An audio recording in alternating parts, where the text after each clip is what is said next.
శ్రీకాకుళం మహిళా degree college హాస్టల్లో దారుణం జరిగింది. డిగ్రీ ఫైనల్ ఇయర్ చదువుతున్న విద్యార్థినిపై దుండగులు అత్యాచారం చేశారు. విద్యార్థినిని తీవ్రంగా గాయపరచడంతో అపస్మారక స్థితిలోకి వెళ్లింది.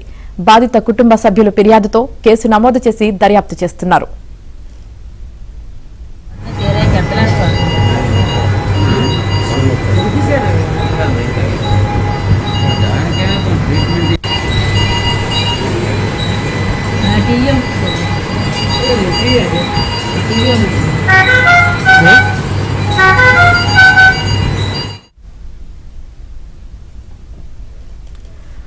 శ్రీకాకుళం మహిళా డిగ్రీ కాలేజ్ హాస్టల్లో దారుణం జరిగింది. ఇక ఈ దారుణానికి సంబంధించి పూర్తి సమాచారం మా ప్రతినిధి రమేష్ అందిస్తారు. రమేష్, శ్రీకాకుళం పట్టణంలోని ప్రభుత్వ మహిళా డిగ్రీ కళాశాల ఉంది. ఈ కళాశాలకు సంబంధించి ఆ ప్రెమిసెస్ లోనే హాస్టల్ కూడా ఉంది.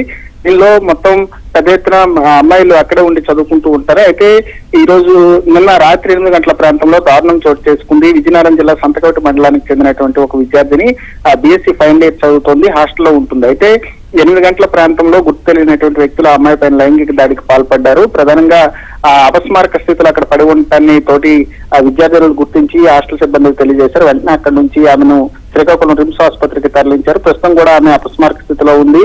ప్రస్తుతం వైద్య సేవలు అందిస్తున్నారు. ముఖ్యంగా అమ్మాయి చూస్తే కంటి పైన తీవ్రమైనటువంటి గాయమైంది. బాడీలో కూడా చాలా దగ్గరలో పంటి ఘాట్లు, అదేవిధంగా గోళ్లతో రక్కినటువంటి ఘాట్లు ఉన్నాయి. ఈ నేపథ్యంలో కుటుంబ సభ్యులు తీవ్రమైనటువంటి ఆవేదన చెందుతున్నారు. ముఖ్యంగా నిన్న సాయంత్రం తల్లిదండ్రులు ఆమెకు ఫోన్ చేసేటటువంటి సమయంలో ఫోన్ లిఫ్ట్ చేయకపోవడంతో పక్కన ఉండేటటువంటి తోటి విద్యార్థులకు ఫోన్ చేశారు. దీంతో ఆ విషయం పేరెంట్స్ తెలిసింది. నిన్న సాయంత్రం 8 గంటలకు ఘటన జరిగినప్పటికీ కూడా ఇప్పటి వరకు కూడా హాస్టల్ కి సంబంధించిన వార్డెన్ గానీ, సిబ్బంది గానీ, పేరెంట్స్ ఎవరికి కూడా సమాచారం ఇవ్వలేదు విద్యార్థినికి సంబంధించినటువంటి పరిస్థితి పైన.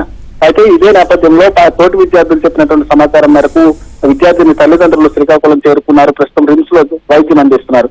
పోలీసులు కంప్లైంట్ చేసినప్పటికీ కూడా ఎవరైతే వార్డెన్ ఉన్నారో వార్డెన్ కి సంబంధించినటువంటి భర్త పోలీసు అధికారి ఉండటం వల్ల కేసులో నాంచుడు గారిని ప్రదర్శిస్తున్నారు అనేటటువంటి ఆవేదనను పేరెంట్స్ వ్యక్తం చేస్తున్నారు. ఇప్పటి వరకు కూడా కేసుకు సంబంధించి అసలు ఇది హత్యాయత్నం జరిగిందా, లేకపోతే బయట వ్యక్తులు హాస్టల్లోకి ప్రవేశించి ఈ ఘటనకు పాల్పడ్డారు, లేకపోతే హాస్టల్ సిబ్బంది ఈ ఘటనకు పాల్పడ్డారు అనేటటువంటి దానిపైన పోలీసులు కూడా ఎంతవరకు క్లారిటీ ఇవ్వలేదు. అదే పేరెంట్స్ మాత్రం తమ అమ్మాయికి విపరీతంగా బ్లీడింగ్ అవుతోంది, శరీర భాగాలన్నీ కూడా ఘాట్లు పడి ఉన్నాయి కాబట్టి హత్యాయత్నం జరిగిందని చెప్పి వారు ఒక నిర్ధారణకు వచ్చారు. పోలీసులు మాత్రం వారి కంప్లైంట్స్ తీసుకున్నా కూడా ఇప్పటి వరకు చర్యలు తీసుకోలేదు. మొత్తానికైతే ప్రస్తుతం అమ్మాయి అపస్మారక స్థితిలోనే ఉంది, ఇంకా మాట్లాడలేనటువంటి పరిస్థితుల్లో ఉంది.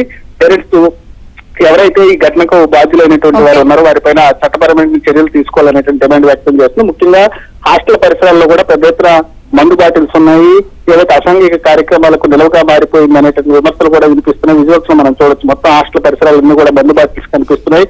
అయితే పరాయి వ్యక్తులు ఎవరు కూడా అక్కడికి ప్రవేశించే అవకాశం లేనప్పటికీ కూడా ఏ రకంగా వచ్చారు, లేకపోతే హాస్టల్ సిబ్బంది ఘటనకు పాల్పడ్డారా అనేటటువంటి దానిపైన పోలీసులు నిర్ధారించాల్సినటువంటి అవసరం ఉంది.